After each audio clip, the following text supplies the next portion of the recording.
وقد سألت مرة: هل ظفرت بما كنت تريده من الحياة؟ وهل كان لك هدف خاص حاولت أن تبلغه فبلغته؟ وهل تحب نفسك الآن أكثر مما كنت تحبها أيام الشباب؟ وهل تشعر بأن هناك صفات معينة تفتقر إليها؟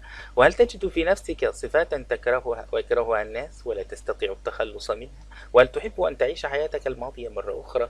ثم ما هي فلسفتك في الحياة؟ فكتب العقاد يقول: كل ما كنت أريده أطلبه من الحياة لم أبلغه، ولا أرى أن أحدا بلغ كل ما طلب. وأما هدفي في الحياة فكان في الصبا أن أتولى القيادة العسكرية، ثم تحولت أو خولي إلي أنني أتحول إلى طلب العلوم الزراعية، وأن ألتحق بمدرسة الزراعة في ذلك الحين.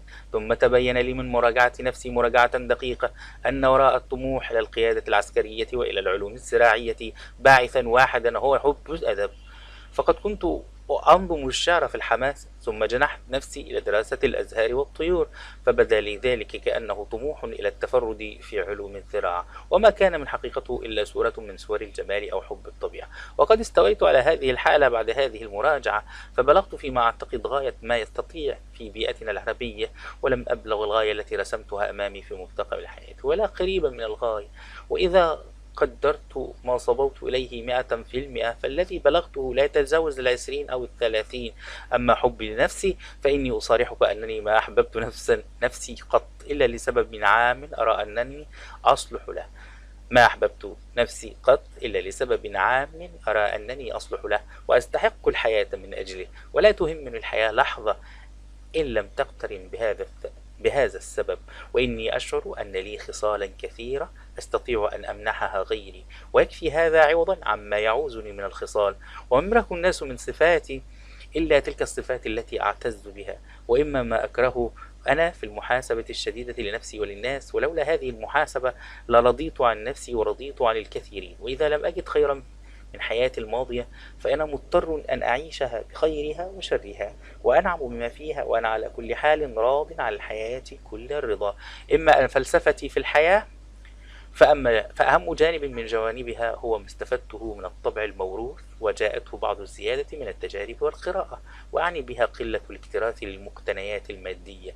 فأعجب شيء عندي هو تهالك الناس على اقتناء الضياع والقصور وجمع الذخائر والأموال. ولم أشعر قط بتعظيم إنسان لأنه صاحب مال، ولم أشعر قط بصغري إلى جانب كبير من كبراء الجاه والثراء، بل شعرت كثيرا بصغرهم ولو كانوا من أصحاب الفتوحات.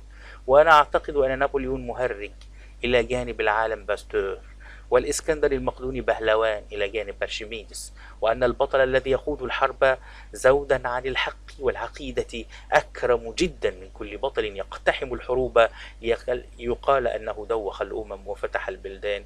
وأما فلسفتي في الحياة مع الناس فأثر التجربة والدرس فيها أغلب من أثر الطبيعة الموروث.